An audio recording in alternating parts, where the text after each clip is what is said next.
Congressman Harris, thank you so much for being on with me today. Well, Jenny Beth, it's a pleasure to be with you, and thank you so much for having me here. So let's just get your reaction before we get into the other items that the House has worked on. What was your reaction to watching Dr. Anthony Fauci yesterday? And in 2020, you were a pastor of a church, right? Did it That's right. affect your church? It did affect our church. And I mean, listen, when you listen to all of that unfold yesterday, it was so clear that Anthony Fauci had determined that he was going to use his power to really, quite frankly, undermine any public trust, any public confidence that there has been in our public health institutions. And I think that well, Josh Hawley kind of nailed it when he said that, when you really look at the big picture of this whole story is going to end in his career of being one of disgrace, one of misleading, one of undermining any of the confidence that any of us have had. And, rebuilding that confidence, I don't know if it's ever even going to be possible. But Anthony Fauci has really demonstrated that. And I think that, look, I am grateful that the exposure came yesterday, because that was really what was happening. He was refusing to answer the questions. He was playing his game with the Fifth Amendment. And by the way, kudos to Senator Paul by not backing down, not stepping back, that he is determining that they're going to vote next week on a referral, perhaps, to the Department of Justice of Fauci for his contempt of Congress. And listen, not only contempt of Congress, he demonstrated contempt for the American people throughout that whole experience yesterday. And again, it's something that is going to be brought into account. He was wrong about masks. He was wrong about the 6-foot rule. He was wrong about lockdowns. He was wrong about all of those things. And he wasn't even willing to apologize about where he was wrong. And yes, it affected our churches. It affected children in school. It affected so many things, families that were separated from their loved ones, even in their last hours of life. And yet this man, by his diaries, tells the whole story, that he was so caught up in wanting to somehow be a star that he missed it. And the American people have paid a tremendous, tremendous price. They truly have. And Congressman Harris, very quickly before we go into the other things, talking about the harms of COVID, you are a minister. My father is a minister. My father had to do 3 funerals from mid-March until early May of 2020, and families not being able to go into the hospital to see their loved ones, and then you as a minister having to pick up, and in some places around the country they would not even allow funerals to happen. I how did that affect you and your ability to give pastoral care at the time when people need that care more than any other time in their life? Well, we just felt cheated. We felt cheated out of things that families should have been able to be together during that time. Church families should have been able to be together. And again, funerals were somewhat limited to just being held, graveside services. And even with that, people were expected to have all of this distancing. The protocols that funeral homes were utilizing certainly affected what families were able to experience. And then even in trying to hold services, I mean, we had to go to multiple services just to be able to try to honor this 6-foot distancing. And look, when all of that came down in March, I'm thankful for pastors in North Carolina that got together and actually filed a suit against the governor, who now wants to be our U.S. Senator from North Carolina, Governor Cooper, at that time, and said, this is wrong. He cannot close churches. He cannot tell churches they cannot meet. And by May, we actually had an injunction by a judge that said, no, he cannot do that. And churches reopened immediately. And of course, many of our churches continued to meet even during that time, but they were trying to meet creatively. They were meeting outdoors. There was so much that was done that was forced on us by government, and particularly Anthony Fauci, who, again, even admitted that the 6-foot rule just came from nowhere. At the same time, he's getting up and saying, follow the science, follow the science, follow the science. And there really wasn't any science to it at all.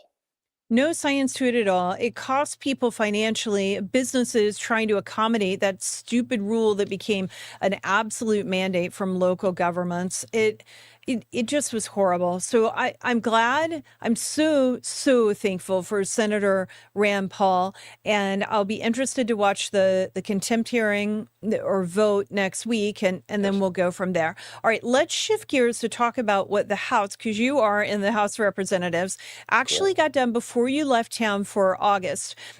You did so much. You got the reconciliation framework or the budget framework for Reconciliation 3.0 Right. passed, and the Save America Act is going to be added to that. You passed the National Defense Authorization Act and added the Save America Act to it. You passed the No Insider Stock Trading Act and added voter ID to it. And you the House side is showing that you are trying to get done what the president wants, what the American people want. You also passed a continuing resolution trying to avoid a Democrat shutdown. That's right. The government funding will end on September 30th. So walk us through those huge accomplishments that you guys got done last week. Well, Jenny Beth, thank you so much for mentioning those because it was a busy week on Capitol Hill. I mean, even in the midst of those votes, we were still going through markups, and we were actually held the judiciary markup on HR 2, which is the strongest immigration legislation that really backs up what President Trump has had to do by executive order. We're wanting to get HR 2 passed, hopefully in this Congress, and Judiciary Committee took it up just this past week as well. So in the midst of all of those votes, but those were crucial votes because you're exactly right. We wanted to take with the continuing resolution, we wanted to take the page out of the Democrat playbook that they have seemed to go to every time. And that is in order to slow President Trump down, in order to stop the America First agenda, their best notion is let's just shut the government down. So we wanted to make sure by extending a CR to December 4th that we were going to extend the funding of the government and they wouldn't be able to manipulate and play that game come September 30th.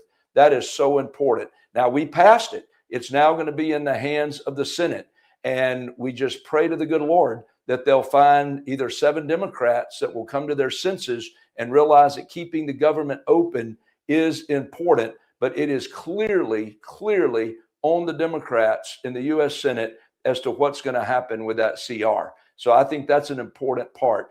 The budget resolution, as you said, we've unlocked Reconciliation 3.0. That's going to be important. And of course, part of that funding that we had to do is going to be able to get the states that don't have voter ID to have the financial piece that they can't hide behind that. And that is going to be part of it. Now, again, what the Senate does with that, we're going to have to wait and see. But we have unlocked the key and we kept it very simple. That was going to take care of some military funding, took care of some needs for agriculture and for our farmers who have had a very tough season right now.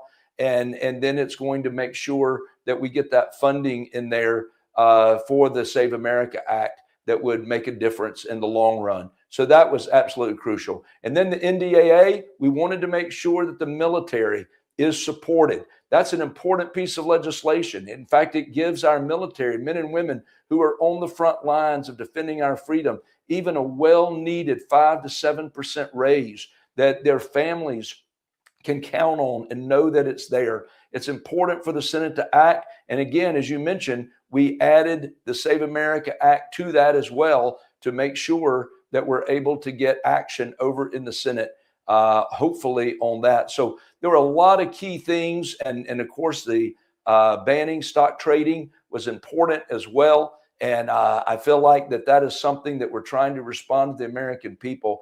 Speaker Johnson has been very aggressive, and I appreciate his willingness to get these things done and to put the pressure over on Senator Thune and the Senate.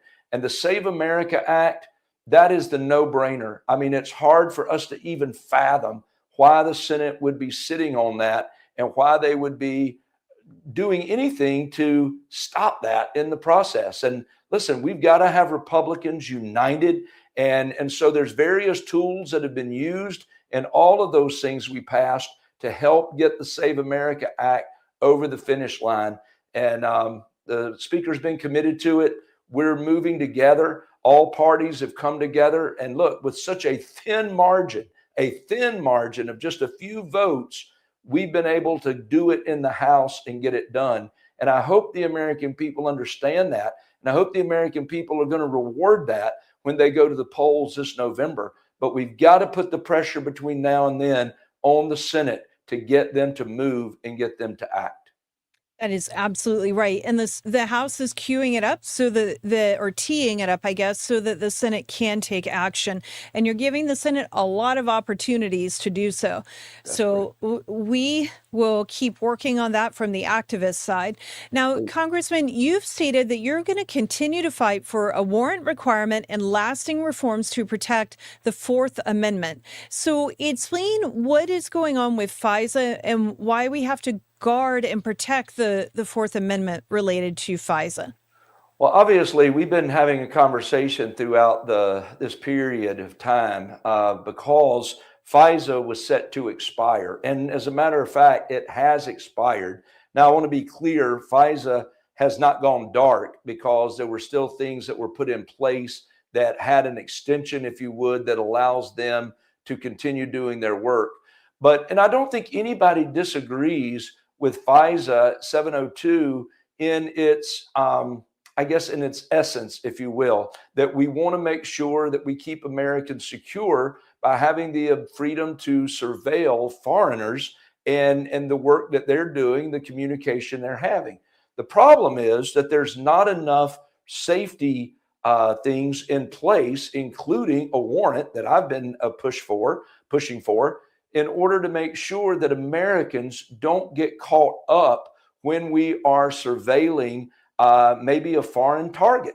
And there were some abuses in a couple of years ago that took place that were extensive. And so there were some reforms that were made in the previous Congress, but those reforms, in my mind and heart, didn't go quite far enough to totally protect the Fourth Amendment. Now, did they do some good? Admittedly, they did. I mean, you had a lot of bad actors, if you will, even within our own law enforcement that were taking advantage of FISA and even maybe spying on girlfriends or ex-girlfriends or ex-spouses or all kinds of things. And that got cleaned up. There were behaviors that helped with that. But what we really were hoping for and what we really wanted to do was to see some more reforms that are taking place. And so we've been working for that. I'm, as you mentioned, a big proponent that we would have a warrant in some fashion, some form needs to be a part of this. And I think that's important. Even the CBDC, the digital currency, we're fighting for that because that would be the ultimate surveillance, if you will. And we've got to make sure the ban gets in place for that. A permanent ban actually is what we would like to see there. So there's a number of things where folks, even in church, we put in an amendment to try to make a change that when you're sitting in church, that your information that gets picked up just by that. What about now? Can you hear me now? Somehow not be available. Sweet. So those are all the kind of things that we're kind of fighting for, that some reforms would take place. And so right now, with all of these things that had to happen before we left town for August recess, that is sort of on the back burner, but it is something that is going to be facing us again very, very soon. And we've got to be stalwart in our standing up for the Fourth Amendment. And Mark, one of the things that I've heard other congressmen say is that, if we allow a warrant to take place, it'll take too long and there could be a terrorist attack on our country. So what is your response to that? And I know that you and the others advocating for this have a response. I'm not trying to trick you or anything. I just wonder, how do you overcome that question? Listen, the chairman of our Intelligence Committee, Rick Crawford, has been a strong stand. Jim Jordan, who is chairman of the Judiciary Committee that I serve on, he has been a strong proponent. They are working to come up with some specific answers and specific ways that we can do that. It's the intelligence community that talks about how long it would take. And I get that. I don't want to put anybody at risk. And I do understand that there's information that continues to be shared that does talk about there would be risk involved. But I also understand that the American people have got to have the confidence that they're not being spied on by their own government. And at a time where, heaven's sake, when you look at yesterday's hearing and people have lost confidence in our public institutions at so many levels and have good reason to do so, why don't we do something that restores confidence to the American people that they're going to be safe, they're going to be secure, and they're not going to have to be concerned about their own government invading their privacy? I, I think it's very good that you are working on this. The Fourth Amendment exists for a reason, and we do have to make sure we are protecting it. We don't want terrorist attacks to happen, and we also don't want our own government to infringe on our rights. Congressman Harris, you have been busy with your own bills as well. You're leading an effort to protect food assistance from retailer fraud, and you have introduced two bills to cut bureaucracy from the Department of Education, and you have a Parity Act that takes a double standard against career and trade schools out of the way, so there won't be a double standard. You're doing a lot of work. Tell us about those bills that you're introducing and leading the way on that mean the most to you. Well, Jenny Beth, one of the things that I'm really excited about is that, I was a big fan. I was only 14 years old when Ronald Reagan got elected as president, and I had the opportunity to volunteer for him in the summer of 1980. One of the things that Ronald Reagan ran on was that he was going to dismantle the Department of Education. He was going to get the federal government out of the business of dictating to the states and dictating to our local areas, because he recognized that anything the federal government gets in only grows and grows and becomes a monster out of control. And sure enough, that was back in early 1980s that Reagan committed that he wanted to see the Department of Education. It has taken, fast forward, all of these years to Donald Trump, who said, we're going to cut the bureaucracy and we're going to do away with the Department of Education. I'm very honored and thankful to be a part of this Congress, where not only the things he's been able to do by executive order, we're now able to take some congressional action in the House of Representatives. So I did introduce a couple of the bills and was most proud of those that would actually take the Department of Education, K through 12, and also higher education, and we would remove those from the Department of Education and we would move them over to the Department of Labor.